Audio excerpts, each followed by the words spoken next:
Bismillahirrahmanirrahim. Assalamualaikum warahmatullahi wabarakatuh. Asyhadu an la ilaha illallah, asyhadu anna Muhammadar Rasulullah. Allahumma sholli ala sayyidina Muhammad wa ala ali sayyidina Muhammad. Kama sholaita ala sayyidina Ibrahim wa ala ali sayyidina Ibrahim. Bil alamina innaka Hamidum Majid.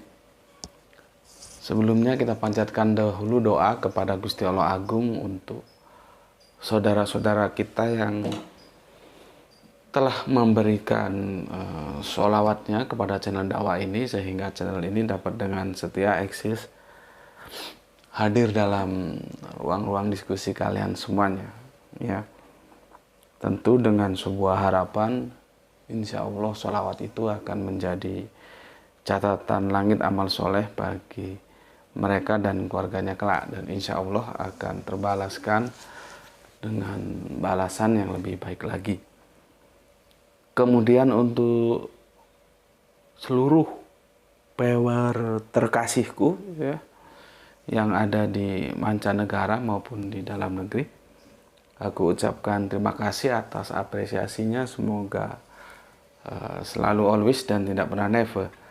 Tetaplah bertumbuh menjadi satu pribadi tangguh, yaitu anti skip dan anti download.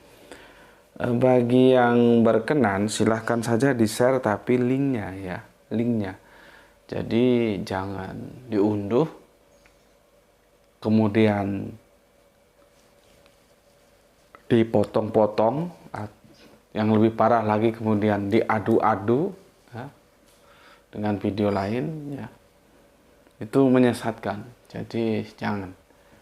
Kalau mau ikut share, ya linknya saja, ya, linknya saja kan lebih mudah, nggak makan waktu, ya, tinggal linknya saja di share. Jadi jangan diunduh, potong-potong, bahkan diadu terus diunggah ulang, ya. Aku nggak kasih izin yang seperti itu, ya. Ini alhamdulillah paling tidak saat ini sedikit reda, ya, belum ada laporan, dan aku juga belum menemukan dari sekian videoku ada lagi yang dicolong, dimaling, dipotong-potong, ya. Dan nanti kalau ada laporan, ya berarti belum selesai juga gitu. Tapi setidaknya untuk 1 bulan terakhir ini, ya, tidak ada, ya, laporan, dan aku tidak menemukan ada videoku yang dicolong oleh maling-maling video lagi. Ya mungkin sudah sadar, harapan kita begitu. Tapi kalau nanti kumat lagi, ya nggak tahu.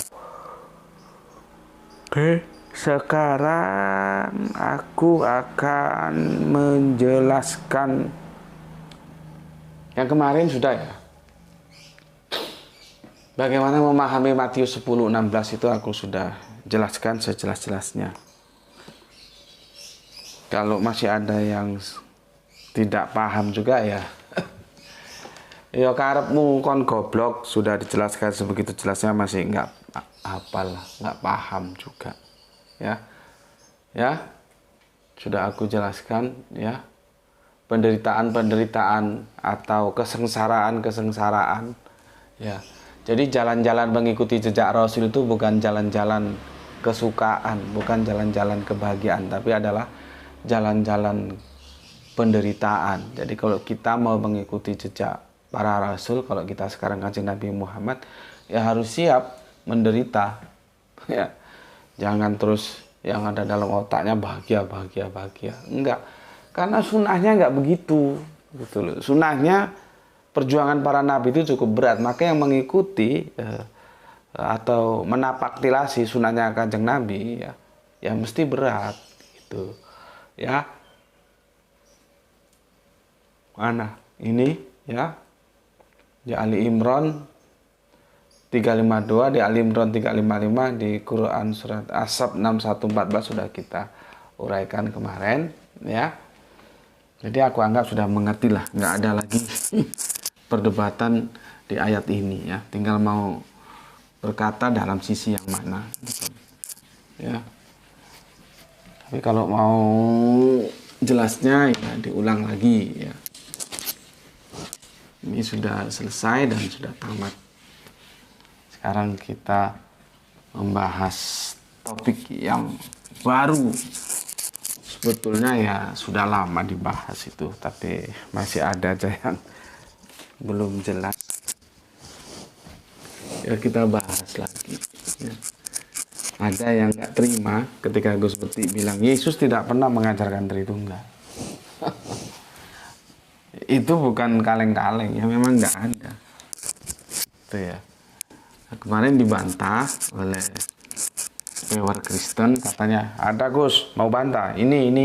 Gitu. Dia merujuk kitab Yohanes 14 dan berikutnya. Nah, kemarin aku berjanji, oke deh nanti tak jelaskan, tapi besok ya, jangan sekarang karena nanti campur videonya.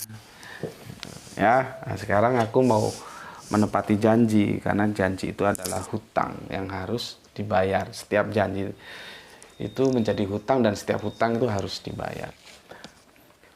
Cuman sayang, komentar dari Kristen itu ada di video mana aku cari-cari nggak ketemu.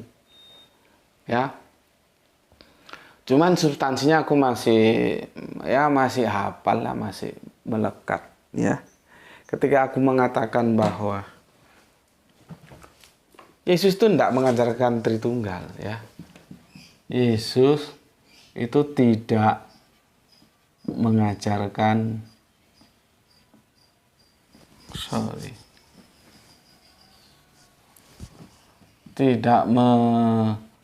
mengajarkan Tritunggal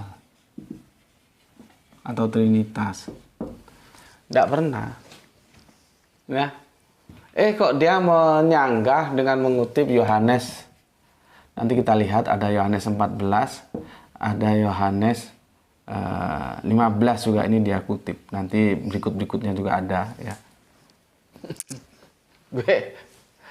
gue sudah bilang begini kemarin ya. Kalau dia ngomong di depan sama-sama Kristennya ya, terus dia ngomong gini, tapi yang di depannya itu teman Kristen yang berpendidikan atau yang ya punya wawasan bagus lah. Ini bisa-bisa kepalanya itu digini kan. Karena bikin malu. Karena apa? Ya, Yohanes 14, 15 ini tidak menjelaskan tentang konsep teos. Tidak menjelaskan konsep teos. Bagaimana dia bisa mengatakan menjelaskan konsep Tritunggal? Gitu pakai nantang lagi. Masih mau bantah gitu katanya. Ya gue bantah sekarang. Sebetulnya nggak gue, teman-teman lu Kristen yang berpendidikan aja bisa bikin kepala lu mereng. Lu goblok sih, bikin malu. Ya. Yohanes 14, Yohanes 15 dan berikutnya itu tidak menjelaskan konsep teos. Jadi apa ya? Jadi dia out of the topic kalau kamu bilang ini membahas konsep teos yang itu Tritunggal. Ini nggak membahas konsep teos. Kamu bisa lihat nanti substansinya, ayatnya dia jelas kok. Kalau mau membahas konsep teos itu kamu lihat di Markus. Masa lebih hafal gue daripada lu Kristen? 12, 29. Sama si Yohanes 17 ayat 3. Nah, ini membahas tentang konsep teos. Itu loh. Kalau ini enggak, makanya aku bilang ini tololnya. Tuh. Kalau ada yang bilang goblok tuh memang gratis tapi jangan diborong gitu. Ya. Dan ini kan menjadi sebuah keanehan ketika di dalam kekristenan langsung ada Tritunggal. Ya. Coba aku jelaskan dulu lintasan sejarahnya ya. Kita mulai dari Milata Abraham. Ini para sejarawan nggak tahu berapa lamanya, berapa jaraknya ya ke Yahudi. Ya, nggak tahu ini. Nanti dari Yahudi mau ke Nasrani. Dari Nasrani baru ke Islam. Ini nggak tahu ini berapa jaraknya. Ya, pakar sejarah nggak jelas, masing-masing tidak memberikan jawaban yang jelas berapa jarak waktu. Ya, Kalau Yahudi ke Nasrani itu 750-an. Ya. Nanti dari Nasrani ke Islam, gue bilang Nasrani dulu ya, jangan Kristen. Itu nanti ya sekitar 650-an. Nanti bisa ada yang membulatkan menjadi abad ke-7, tapi sebetulnya abad ke-6 itu. Ya. Abad ke-7, ya. Perhatikan di sini. Di Yahudi ini Tuhannya tunggal. Tiba-tiba 750 tahun kemudian setelah Nasrani terpecah menjadi Kristen, ya, ada yang mengatakan Tuhan Tritunggal. Itu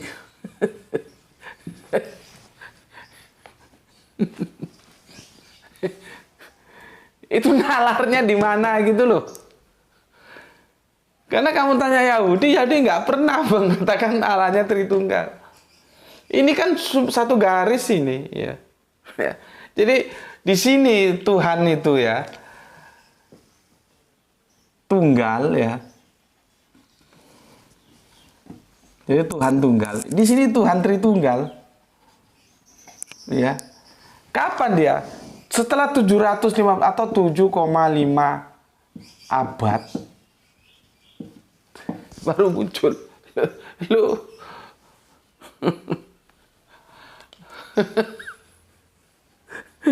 bayangkan ini. Waktunya berapa? 700, bukan main-main. 750 tahun ya yang lalu lewat Kanjeng Nabi Musa bahwa tunggal itulah eksistensinya Tuhan. Tiba-tiba ada yang bikin Tuhan Tritunggal. Setelah rentang waktu 750 tahun ada Tuhan yang bikin Tritunggal, bikin Tuhan Tritunggal di sini. Kamu bisa bayangkan. Karena orang Yahudi itu pengenalan tentang Allah itu tidak lewat dogma, tapi lewat pewahyuan. Ya, beda dengan yang Tritunggal ini. Tritunggal ini kan itu setelah Kristen. Nasrani sendiri sebetulnya ya Allah tunggal. Makanya kalian kaget kalau nggak tahu sejarahnya. Kenapa dalam Kristen itu terpecah menjadi Allah yang tunggal, ada Allah Tritunggal. Ya karena biang keroknya masuknya dogma itu. Jadi gue bilang 750 tahun kemudian ada yang bikin dogma Tuhan Tritunggal. Padahal awalnya Allah tunggal. Bikin Tuhan di sini dia. Ya. Dan subhanallah ya. Kalau dari Nasrani Kristen ke Islam kan 650 tahun. Kalau dari sini ya tinggal nambahi. Ya, 6 sama 7 sekitar 1400 tahun ya. Kalau hitungannya dari Yahudi ya. Ya. 750 ditambah 650 ya. Kenapa? Mantapnya di sini. Dia diingatkan lagi kembali ke Allah tunggal. Nah, dia kembali ke sini. Ke sini. Kembali mengingatkan ke jejak Yahudi. Yang ini Nasrani sebetulnya mengikuti jejaknya di Allah tunggal. Baru jadi Kristen ada Allah Tritunggal. Dia bikin Allah. Di sini ada Tuhan, di sini dia bikin Tuhan. Tuhan Ehad, di sini Tuhannya tunggalnya Tuhan Tritunggal. 650 tahun kemudian kalau kita hitung dari Kristen atau 750 plus 650 tahun kemudian, di Islam kembali mengingatkan jejak Yahudi bahwa Allah itu tunggal, bukan Tritunggal. Itu mau dipikir sekali-sekali dalam kesendirian gitu loh. Makanya ini ada Kristen ngotot ini, katanya Yesus ngajarin Tritunggal. Sebelum masuk substansi, gua jelaskan dulu sejarah Tritunggal ya.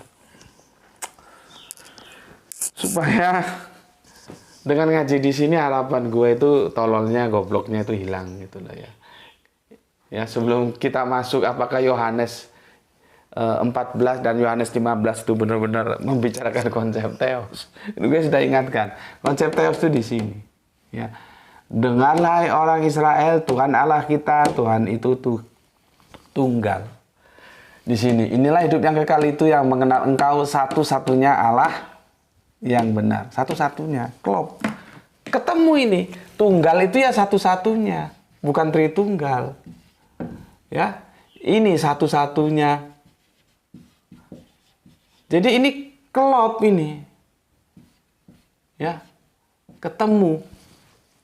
Ya, Allah yang tunggal dan Allah yang satu-satunya. Klop, inilah baru konsep teos. Kok si Kristen yang ini kok nyelonong ke Yohanes 14, Yohanes 15. Aduh. Oke ya, gue hapus ini ya. Jadi berapa? 750 tahun kemudian ada yang bikin Tuhan Tritunggal. Karena Yesus tidak pernah ngaku Tuhan ya. Mereka aja yang menuhankan, mengalahkan ya. Bikin Tuhan Tritunggal. Boleh dipikir. Yang anehnya lagi, Islam mengingatkan untuk kembali ke jejak Yahudi, yaitu Allah yang tunggal dulu. Ya. Tritunggal aja nggak pernah disebut kok. Nggak ada dalam Alkitab gitu. Ya. Sekarang ini sekilas saja ya, karena nanti kalau kita bahas secara detail itu ada di materi debatku dengan seorang pendeta 10 atau 15 tahun yang lalu itu ada. Ya. Kalau di situ lengkap, tapi kalau di sini enggak lah ya. Nanti kalau kita bahas konsili itu ya perlu waktu lagi itu ya. Karena jangan kamu kira ya dalam kekristenan itu Allah tuh serta-merta jadi Tritunggal. Enggak, itu ada proses dulu. Nah dari situ aja kita tahu lah ada Tuhan kok diproses. Awalnya pertarungan antara Athanasius dan Arius. Ya. Kan gini, Konstantin ini dia bisa nggak dibilang mu'alaf? Dia dari pagan ya menjadi Kristen. Ini loh. Konstantin ini ya. Ya. Ketika dia berkuasa, di daerah kekuasaannya berpolemik antara Arius dan Athanasius. Ini belum Tritunggal, jangan goblok ya. Di sini mengatakan bahwa Yesus itu ya makhluk. Athanasius mengatakan Yesus itu adalah Allah. Ini loh ya. Begini. Nanti disebut Arianisme ini melawan si Athanasius ini. Ya. Ini belum Tritunggal, ini kan nanti di Konsili 325 Masehi di Nikea itu sekarang ikut Turki ya. Ini belum Tritunggal, masih proses. Ketika Yesus masuk jadi Dwitunggal. Dulu. Awalnya tunggal. Skemanya begini, tunggal Konsili Nikea, Dwitunggal. Yesus sudah masuk ya. Justru di 325 ini perdebatan ya antara gerbong Arius dan Athanasius. Lalu dikatakan dibikinlah konsili yang dipromotori oleh Konstantin yang baru saja bisa nggak disebut baru mu'alaf. Dari mengganti agamanya dari pagan ke Kristen. Ya jelas dia nggak tahu pernah di Kristen, orang dia baru masuk Kristen kok. Tapi ketika ada makhluk yang namanya Yesus itu dituhankan, wah ini memori dia tentang pagan hadir kembali. Dan akhirnya memang dalam konsili itu dimenangkan oleh Athanasius. Ya, itu masih apa? Masih Dwitunggal. Cuman kan Dwitunggal ini tidak pernah dijadikan formulasi proses sesembahan. Kalau pernah ya orang menjadi lebih tahu, oh ternyata berproses ya. Dulu tunggal, Dwitunggal jadi Tritunggal. Kan gitu. Ya. Kemudian nggak tahu apa juga sebabnya, ini baru dikonsili lagi menjadi Tritunggal. Ini di mana? Di Kalkedon. Ini di mana Dwitunggal ini? Di Nikea. Ya, padahal sesungguhnya kalau kita mendapati klasik Yahudi, Allah itu ya tunggal. Dari mana ini? Dengan hai orang Israel, Tuhan Allah kita, Tuhan itu tunggal. Mantap lagi di Yohanes 17:3. Inilah hidup yang kekal itu yang mengenal engkau satu-satunya Allah. Kalau sudah satu-satunya itu ya tunggal. Jadi antara Markus 12:29 dan Yohanes 17:3 ini selaras.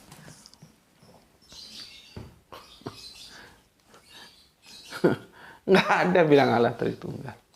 Gitu. Ya, oke. Paham ya? Konstantin tentunya berpihak kemana? Ya ke memori pagannya. Itu kalau dibilang pagan tidak mau. Tapi Yesus dijadikan Allah. Menjadikan makhluk, menjadi sesembahan itu ya kalau kami bilang syirik ya pagan itu. Jelas-jelas makhluk ya. Jadi dari tunggal, ditunggal baru Tritunggal. Oke. Sekarang kita lihat sejarah Tritunggalnya. Ya. Ini supaya teman Kristen kita itu ngerti gitu loh. Supaya jangan asal aja.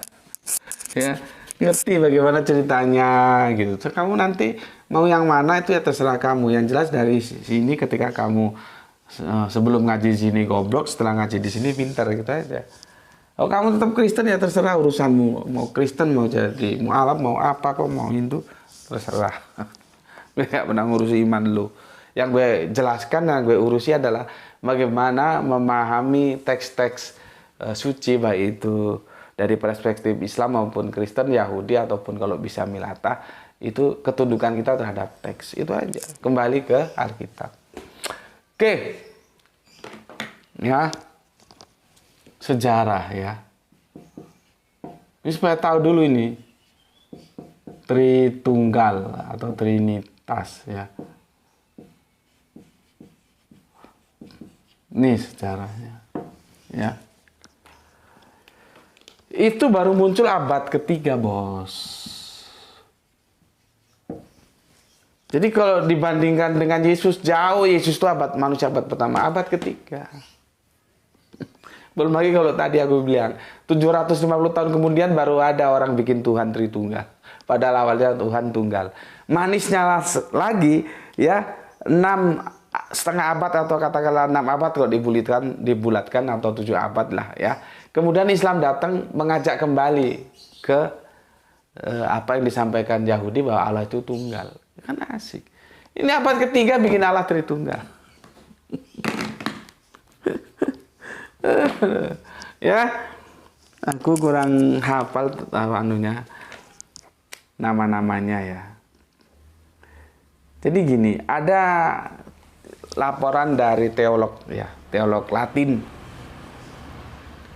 yang dia tulis pada awal abad ketiga dianggap sebagai orang pertama yang menggunakan kata-kata Latin ya terkait dengan Trinitas dengan menggunakan istilah hipostasis dan personae atau pribadi ya. Tapi yang paling sering digunakan tuh hipostasis daripada personae ya. Itu hipostasis itu pribadi ya. Kita pakai yang sering aja ya. Apa ini bahasanya Yesus? Bukan. Itu pribadi. Nih, ya. Nggak ada di Alkitab hipostasis itu sampai mampus kamu cari nggak ada. Ya. Oke. Siapa ini? Ya, hipostasis ini ya. Ada 3 pribadinya. Bapa, Putra, Roh Kudus. Gitu loh ya. Baru nanti ada hipostasis ousia. Ini yang disebut zat ya. Biasanya ada yang menyebutnya tapi jarang, kebanyakan ousia. Ada yang mengatakan substansi ya. Personae ya. Kalau kita ambil yang familiar, hipostasis dan ousia ya. Ousia itu zat ya. Nggak tahu zat cair atau zat padat. Biasanya ada yang tanya gitu. Biarin aja biar pusing kepalanya. Ya, itu zat ya. Yang nanti notabene zatnya itu Allah. Jadi kalau kita baca, ini ada Allah. Ya. Bapa itu ya Allah, Putra itu ya Allah, Roh Kudus ya Allah. Karena zatnya sama Allah. Ya. Mereka mengatakan Tritunggal, 3 dalam 1, 1 dalam 3. Sebetulnya kalau dikatakan ausia itu zat ya, zatnya itu tunggal itu salah. Zatnya 1 itu salah. Lihat kalimatnya ya, betul itu zatnya bukan 1 tapi sama. Antara Bapa, Putra, dan Roh Kudus punya zat yang sama, yaitu Allah gitu. Bukan zatnya 3. Bukan zatnya 1. Jadi yang 3 ini zatnya sama gitu loh. Bukan yang 3 ini punya zat 1 yaitu Allah. Tapi walaupun demikian kita bilang ya, Bapa itu Allah, Putra itu Allah, Roh Kudus Allah. Coba tes otaknya. Ada berapa Allah? Allah ini ada berapa?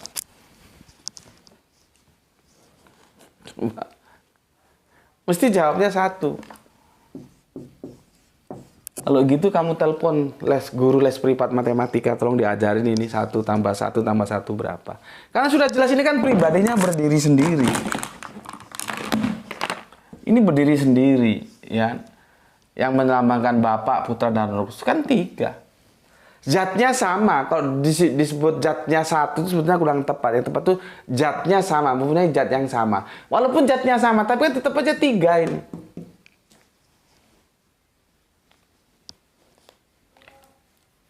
Makanya matematikanya nggak lulus kalau bahas tentang Tritunggal. Ya, oke. Sekarang siapa yang menelurkan itu? Ya, siapa yang menelurkan? Kan gampang. Bapa itu Allah bukan Allah. Putra itu Allah bukan Allah. Roh Kudus itu Allah bukan Allah. Terus berapa Allah? 1 katanya. Sama dengan gini loh. Durian, nah itu buah. Ya. Rambutan itu berapa? Itu apa ya? Buah juga. Apel itu ya buah juga. Coba otaknya sedikit dibuka ya. Durian itu bukan rambutan juga bukan apel bukan durian, apel bukan, jelas ini zatnya berdiri sendiri, apa namanya? Pribadinya berdiri sendiri, eksistensinya berdiri sendiri. Ini durian ya durian, rambutan, apel ya apel. Tapi ini sama-sama, kalau dibilang sini zatnya sama-sama buah. Oke deh, kita ikuti aja karena berugi mereka. Buah. Pertanyaan gue, semua ini ada berapa buah? Ada yang berani jawab 1 buah? Lu mengong apa jawab 1 buah? Ada yang berani jawab 1 buah? Mesti jawabnya dia 3 buah. Karena ada buah durian, buah rambutan, buah apel. Walaupun usianya tetap buah. Ini bukan 1 usia loh ya. Yang tepat itu usianya sama-sama buah. Hipostasisnya beda. Hipostasis durian, hipostasis rambutan, hipostasis apel. Usianya yang sama, usianya buah. Tapi kalau ditanya ada berapa buah? Mesti orang kalau waras 3 buah. Bukan 1 buah. Orang ada durian, rambutan, apel kok. Kacau kan? Kacau. Tapi sekarang bagi mereka-mereka yang cerdas sudah mengatakan bahwa Tritunggal itu, dia ngeles lagi. Ada, aku dengar 2 pendeta. Ya, Tritunggal itu tidak menjelaskan tentang berapa Allah, tapi tentang kebagaimanaan Allah. Ngelesnya bukan main. Karena apa? Dia tahu. Kalau yang sudah tahu nggak mau diskusi, diajak ke ranah-ranah kuantitatif. Kamu lihat debatku sama pendeta itu kan termehek-mehek itu. Karena aku bawa ke kuantitatif. Nggak bisa ngeles, kuantitatif itu saklek. 1 ya 1, 3 ya 3. Mau ngeles kemana lagi? Jadi kalau Tritunggal itu yang menyembah Allah yang 3, artinya ya syirik. Orang nggak tunggal kok dia Tritunggal kok. Ya. Masih mau ngaku ya pewaris Abrahamic faith. Kan enggak. Ya. Jadi durian buah, rambutan buah, apel buah, tetap aja 3 buah, jangan 1 buah. Walaupun sama-sama ini buah, artinya durian itu bukan binatang gitu loh. Rambutan itu bukan binatang, apel juga bukan binatang. Dia komunitasnya apa? Buah-buah. Dia usianya apa? Buah, bukan binatang. Kalau mau gue gambar lagi handphone, merek-merek handphone gue sebut di sini apa? Handphone. Ada berapa? Ya ada 3 handphone. Ya, tapi ingat pesan gue. Sekarang mulai ada gerakan karena mereka sadar Tritunggal kalau dibawa ke hitung-hitungan kuantitatif nyungsep. Dan gue sudah buktikan waktu gue debat itu. Akhirnya dia ngajak ketemu sama gue tapi dalam tataran filosofis. Gue aminin. Setelah gue aminin ternyata sampai sekarang nggak terbukti. Pokoknya diundang dia bikin event jadi EO-nya. Karena waktu dulu yang ngundang itu kita pihak Islam. Kita yang biayai. Sewa gedung, sewa transportasi, pesan catering. Ada tamu masa nggak kasih makan ya orang kan ya lapar. Itu pakai duit semua. Bukan pakai daun pisang, goblok. Aku tunggu-tunggu sampai sekarang katanya mau ngundang balik. Dan dia maunya head to head sama aku. Oke, aku layani. Karena pada waktu itu kan aku ditemanin teman dari Surabaya yang dosen UNER itu. Dia juga punya terkenal lah di YouTube ya. Tapi sekarang nggak ada. Gue mau diajak bermain filosofi, gue tersenyum aja. Memang kalau di filosofi nanti jelaskannya agak ribet karena dia bermain kata-kata.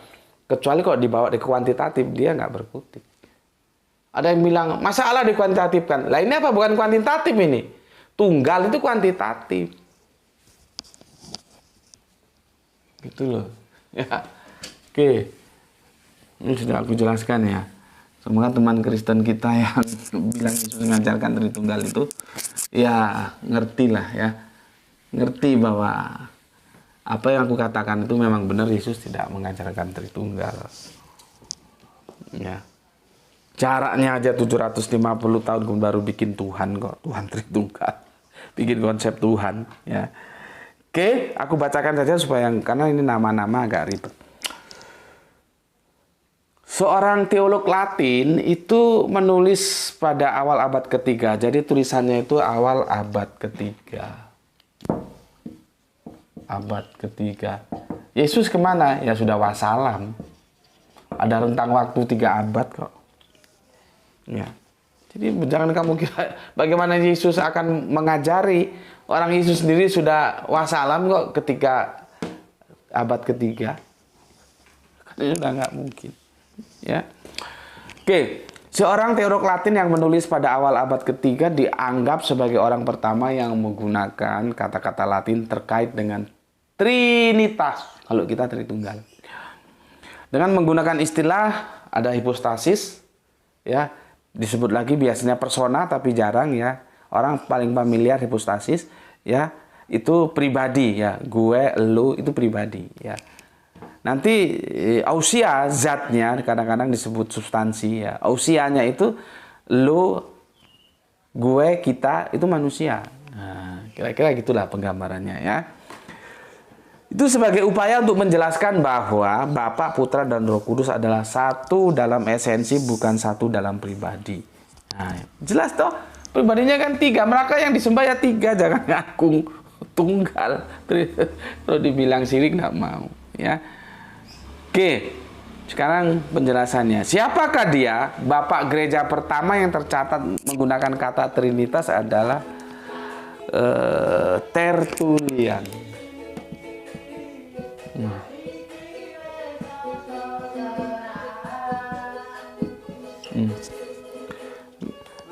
Gue pas syuting ada pengamen. Kalau gue nggak syuting gue tanggap itu. Tapi kalau lagunya nggak enak gue marahin. Ya, itulah yang menggunakan nama Trinitas ya atau Tritunggal untuk menjelaskan Bapa, Putra, Roh Kudus.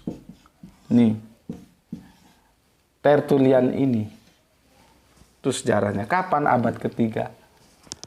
Bandingkan. Ya, kalau kita lihat dari Yahudi 750 tahun kemudian ada orang bikin konsep. Padahal Yahudi menjelaskan konsep Tuhannya itu tunggal. Nanti diluruskan kembali oleh Islam. Kembali ke konsep tunggal lagi. Qul huwallahu ahad. Yesusnya sudah nggak ada, baru Tritunggalnya lahir bos. Kalau lu bilang Yesus mengajarkan Tritunggal, itu dalam ilmu kajian kita yang dikenal dengan anakronisme.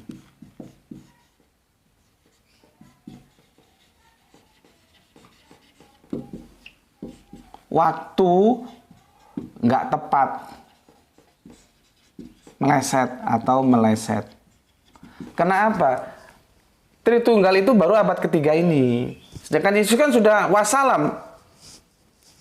Kan? Ya, kalau usianya 100 ya di abad pertama lah. Gitu ya. Terus bagaimana dikatakan bahwa Yesus itu mengajarkan Tritunggal? Orang Yesusnya aja sudah nggak ada, baru Tritunggal ada kok. Kalau itu dipaksakan, ya ngaji dulu apa itu anakronisme ini. Catatan-catatan sejarah yang mempunyai laporan waktu yang tidak tepat. Ngerti kau? Nggak ada ceritanya. Yesus kok jelas no Tritunggal. Ya. Oke. Sekarang kita masuk ke ayat yang dimaksud, ya. Dia suruh baca. Dia suruh aku baca. Lah aku sudah baca. Tiap aku butuh mesti aku baca kok. Dia bilang, Gus Putih baca dulu ini Yohanes 14. Lihat aku sudah baca. Lu suruh baca.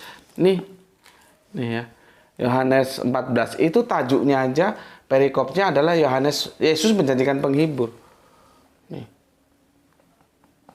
Bagaimana dikatakan ini konsep teos?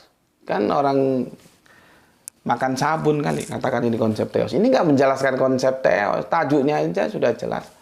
Yesus menjanjikan penghibur, bukan konsep teos. Nanti kita lihat ini, ya. Ini sebetulnya nanti akan aku jelaskan juga ketika kita menuntaskan engkau kan nabi yang akan datang. Ya. Oke. Sekarang aku mau jelaskan. Ya. Yohanes 14:26.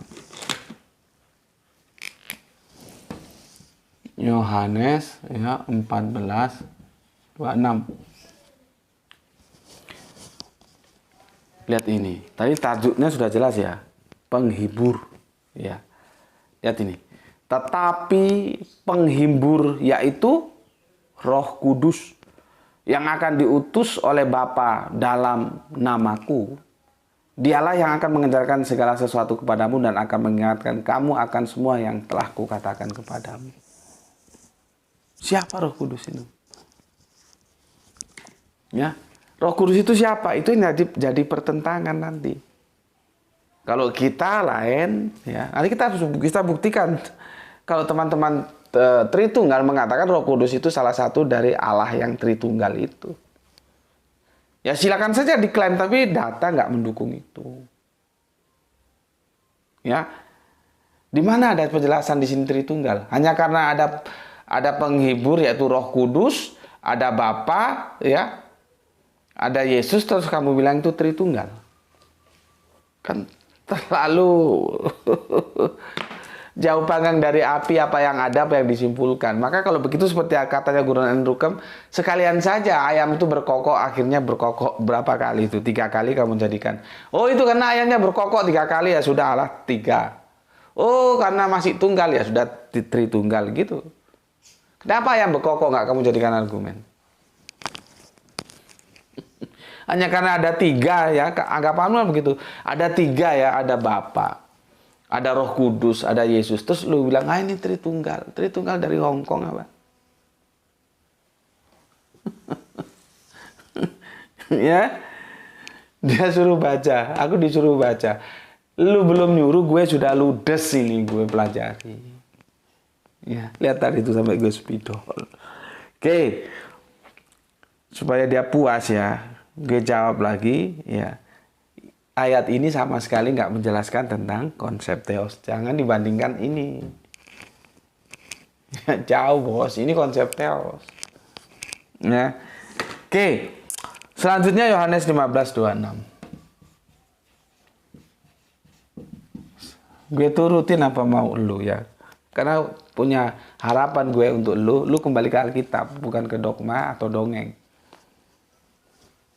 Ya. Oke, Yohanes 15:26. Jikalau penghibur yang akan kuutus dari Bapa datang, yaitu roh kebenaran yang keluar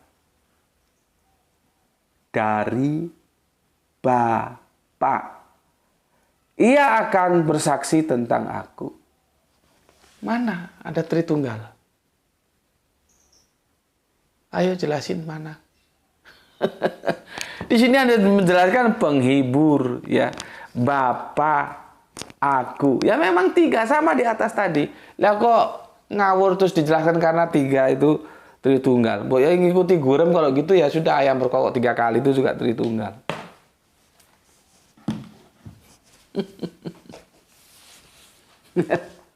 Yang gue lucu itu dia komen begini, mau bantah gitu. Ya iya dong, gua bantah sekarang. Yuk nggak puas ketemu kita. Tapi jangan lu sendiri, lu bawa bos lu yang pakar Tritunggal siapa. Baru gue bikin nyungsep. Kenapa? Pedoman gue Alkitab. Gue tolak apa-apa yang di luar Alkitab. Oh filsafat ini, filsafat itu, ya itu urusan lu, filsafat gue kagak mau. Yang gue pegang adalah Alkitab gitu ya. Kalau lu mau main filsafat sama gue, jelaskan dulu kita mau ngomong agama atau ngomong filsafat. Jangan ngomong agama landasan teorinya filsafat, kacau. Ya. Jadi sudah jelas ya. Memang ada 3, tapi bukan berarti Allah itu 3 atau Tritunggal ya. Di konteks ini ada Bapa ya. Gue nggak bantah itu, memang ada Bapa, Putra, Yesus itu Roh Kudus.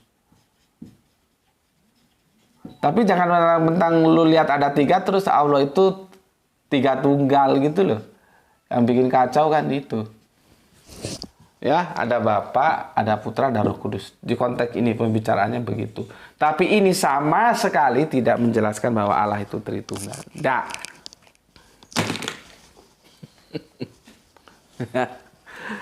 Udah ya, udah gue baca ya. Kalau mau dituntaskan itu nanti ke 1 Yohanesnya enggak lah ya. Nanti kapan-kapan akan aku jelaskan ya.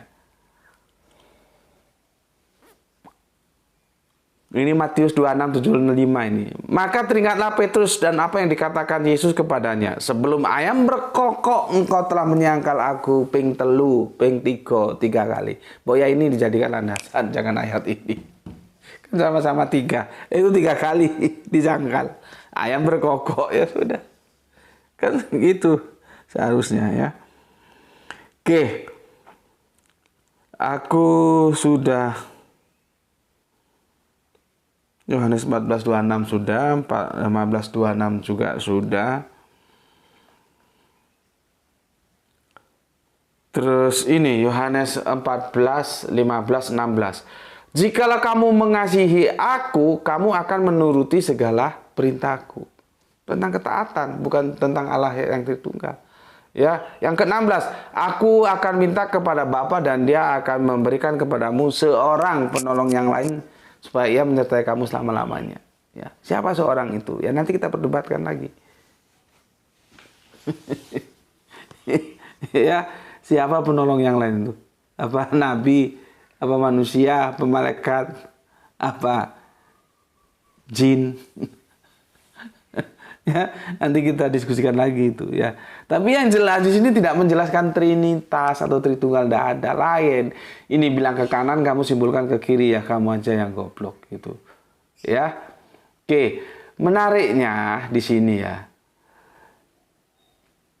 Ya, kita akan coba di Yohanes 14 ya. Itu tadi kan Androidnya, kita lari yang ke sini supaya lebih lengkap ya. Yohanes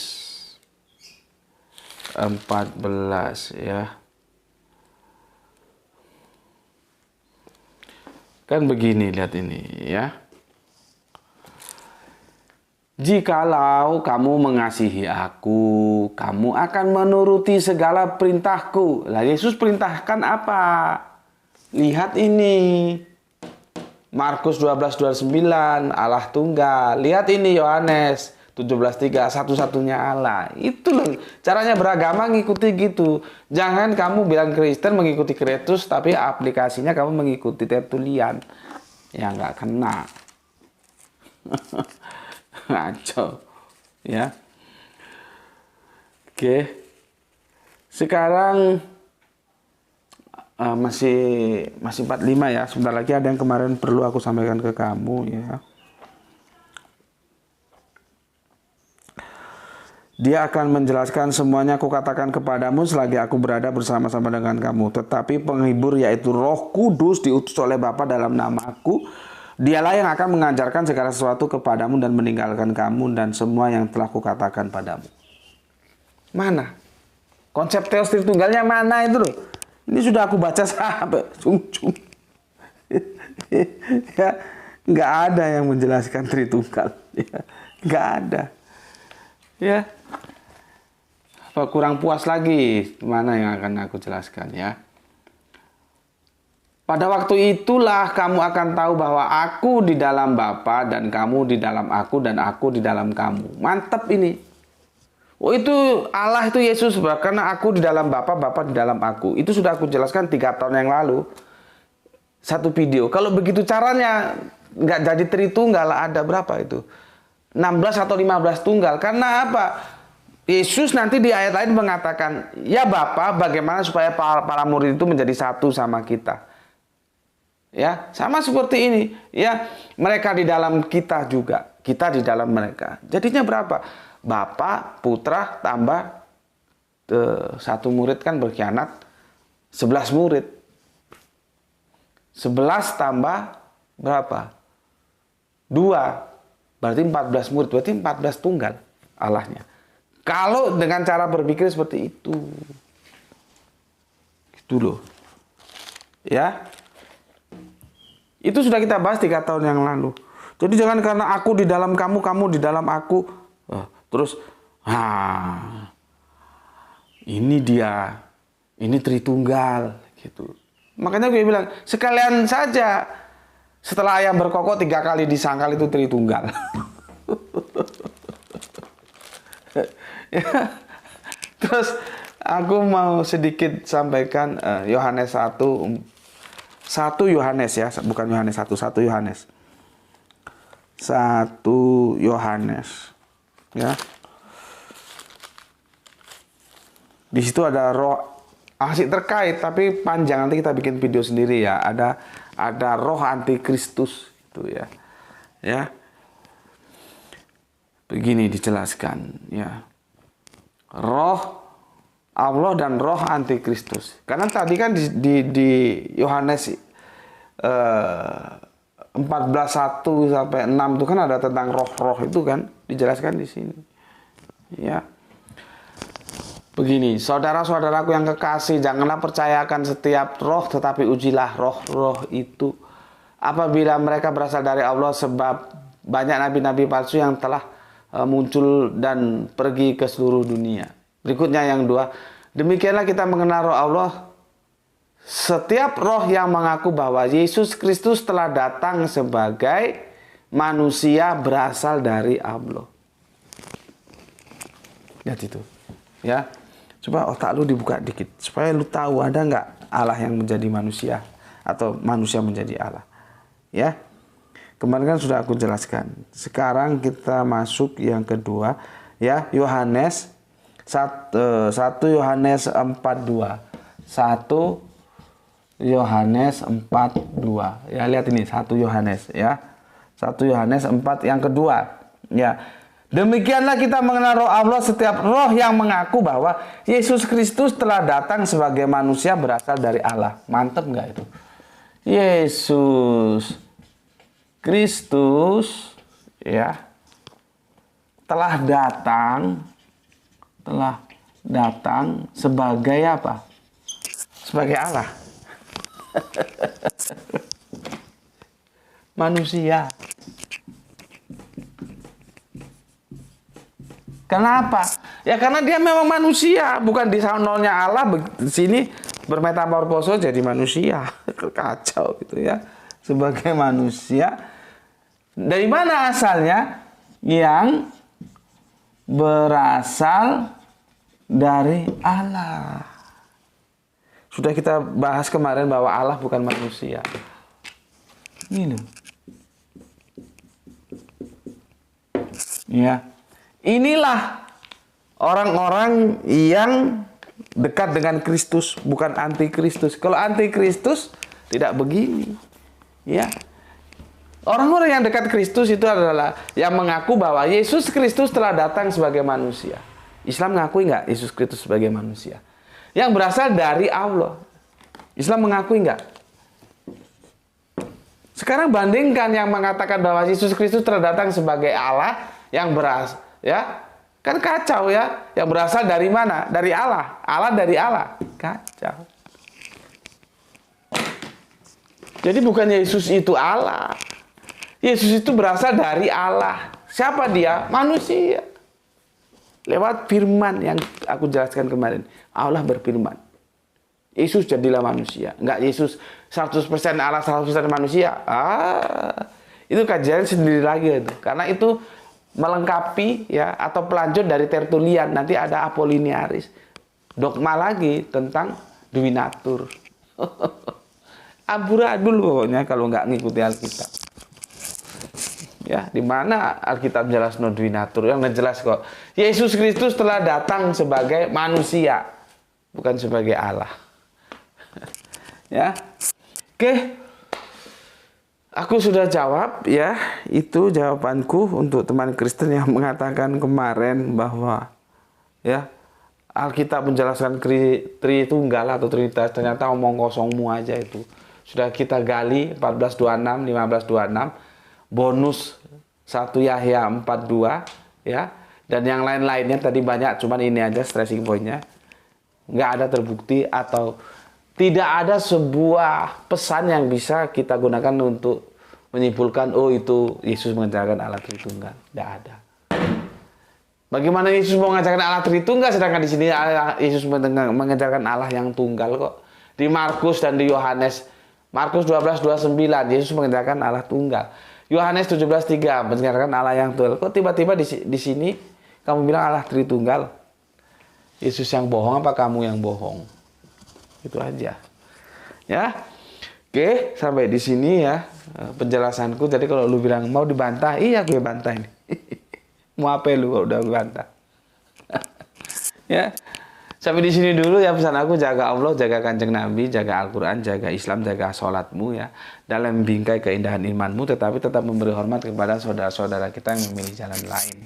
Ya. Bagi ya mereka yang memilih jalan lain, mereka tetap saudara kita ya. Kita harus memberi hormat ya, meskipun kita jelas Islam rasional ya. Oke, selanjutnya semoga mendapatkan keberuntungan, rezeki yang barokah dan kesehatan yang prima ya. Bismillahirrahmanirrahim. Salam Isra, Islam rasional ya. Assalamualaikum warahmatullahi wabarakatuh. Alhamdulillahirabbil alamin. Matur nuwun. Terima kasih.